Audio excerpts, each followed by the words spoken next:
हज़रत ईरान के navy chief, अल्लाह Akbar, Iran के नेवी चीफ को निशाना बनाया है इजराइल ने। 2 घंटे पहले मेरे पास ये जानकारी ईरान के अंदर से आई थी, लेकिन कहीं से लिखित में खबर नहीं है मेरे पास। तो मजबूरी में इजराइल ने जो ऐलान किया है, तो इजराइल का ही ऐलान आपको बता रहा हूँ। और निशाना बनाया है ईरान के नेवी चीफ को, ये कंफर्म है। हमले किए हैं, ये भी कंफर्म है। ईरान के नेवी चीफ को इजराइल कह रहा है कि हमने कत्ल कर दिया है। इस बात की पुष्टि मैं कर रहा हूं कि हाँ, हमले हुए हैं और बड़े हमले हुए हैं और टारगेट भी, यानी टारगेट किलिंग भी की है।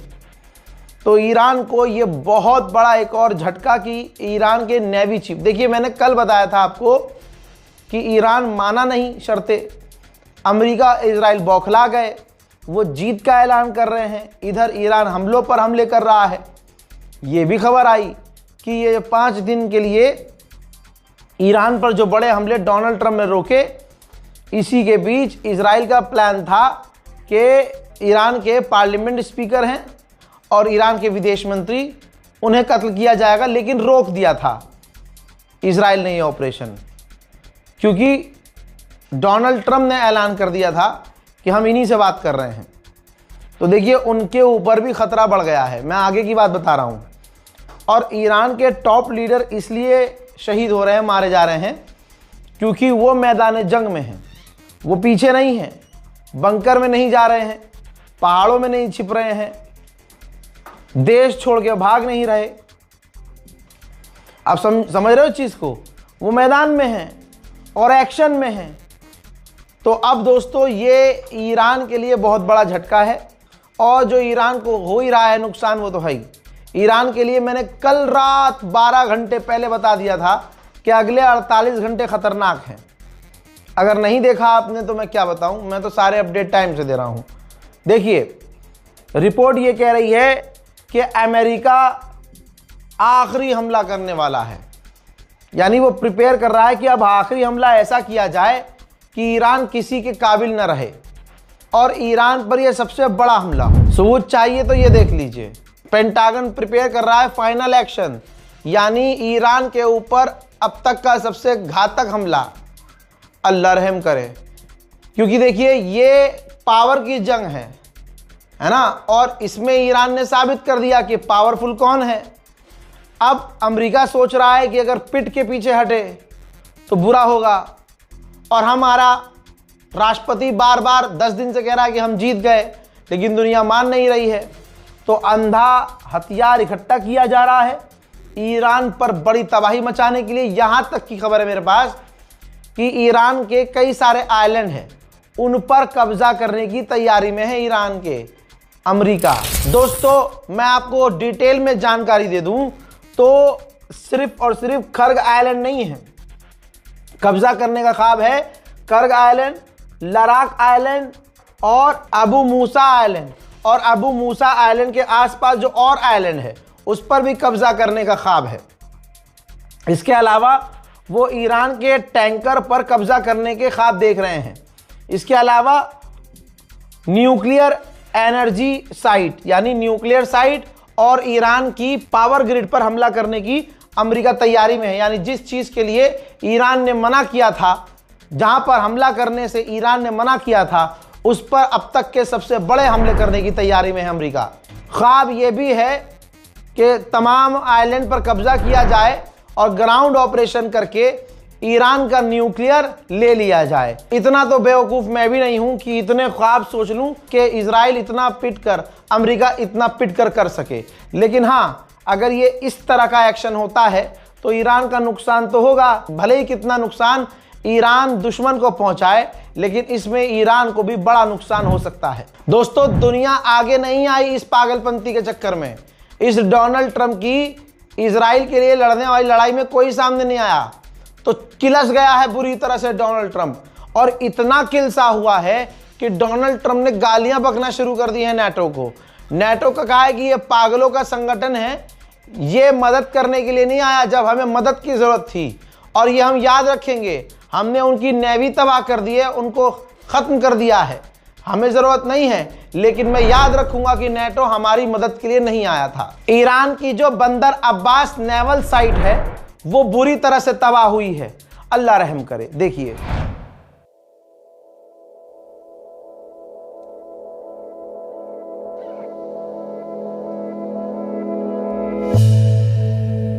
हजरात, जो नंगा होता है ना, जो नंगा होता है उसका दिमाग भी नंगा हो जाता है। आपको याद है ईरान में उन लड़कियों को भारत और अमेरिका में प्रमोट किया गया जो नंगी रहती हैं, और मैंने कहा था आज़ादी का मतलब इनके हिसाब से ये है कि इनकी जो ऊपर की और नीचे की तमाम चीज़ें ये दिखा सकें, ये नंगी रह सकें, उनकी नज़र में ये आज़ादी है। ईरान की औरतें पायलट हैं, ईरान की लड़कियां जहाज़ उड़ा रही हैं, ईरान की लड़कियां एयर होस्टेस हैं, ईरान की लड़कियां वैज्ञानिक हैं, ईरान की लड़कियां, अबे ईरान की फिल्में देख लो, उनकी एक्टिंग देख लो, हर चीज़ में आगे हैं। लेकिन आसान तरीका क्या है आजकल फेमस होने का लड़कियों के लिए? क्या है? हाँ बिल्कुल सही समझा, अपनी तमाम चीज़ें दिखा देना खोल के और फेमस हो जाना। ये ईरान में अलाउड नहीं है। तो ऐसी चीज़ें जो पसंद करते हैं वो विदेश जाके रहती हैं और वहाँ यूरोप में ये काम करती हैं, और यूरोप में मुसलमान लड़कियाँ नंगी घूमे, ये यूरोप की तो शान है। अब वो लड़कियाँ सोचती हैं यार हमारा अगर ईरान भी ऐसा होता तो हमें ईरान आना नहीं पड़ता।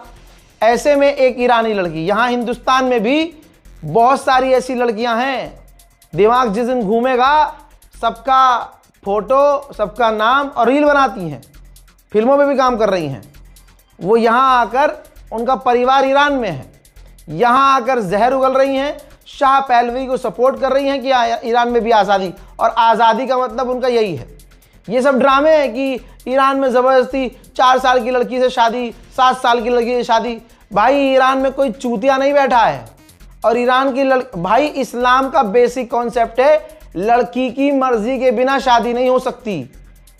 ये सारा प्रोपेगेंडा चला रहे होते हैं सब ईरान के खिलाफ, इस्लाम के खिलाफ प्रोपेगेंडा।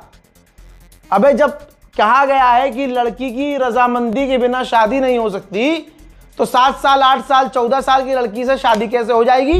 ईरान में देख लो 79%, एक कम 90% लिटरेसी रेट है, यानी लगभग हमसे ज़्यादा पढ़े लिखे लोग हैं वहाँ। तो सोचिए वहाँ ये सब होगा, प्रोपेगेंडा है, सिर्फ प्रोपेगेंडा और कुछ नहीं।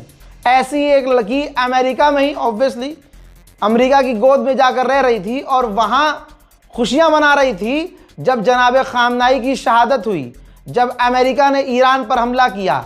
ये वही ईरानी लड़की थी जिसका मैं जिक्र कर रहा हूँ। ऐसी लड़कियाँ पूरे दुनिया में फैली हुई हैं कि समझ रहे हो, उनको तमाम अपनी चीज़ें खोल के दिखानी होती है, और नाच रही थी। ये रहा वो वीडियो, ये है उस हरामी का वीडियो, नाच रही थी, खुशी मना रही थी कि हाँ खामनाई मर गए, शहीद हो गए।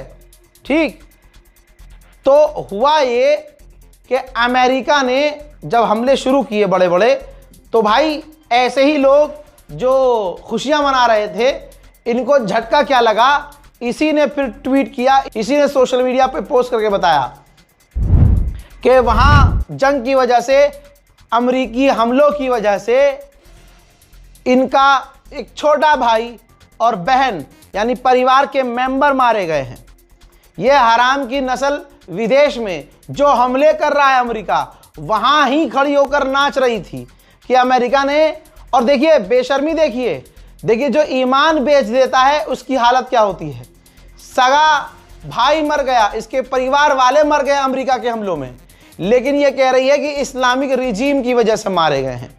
बताइए, पूरी दुनिया कह रही है और देख रही है, जान रही है कि हमला अमेरिका ने किया, बातचीत हो रही थी, ईरान डील करने वाला था, ये तमाम फैक्ट्स हैं।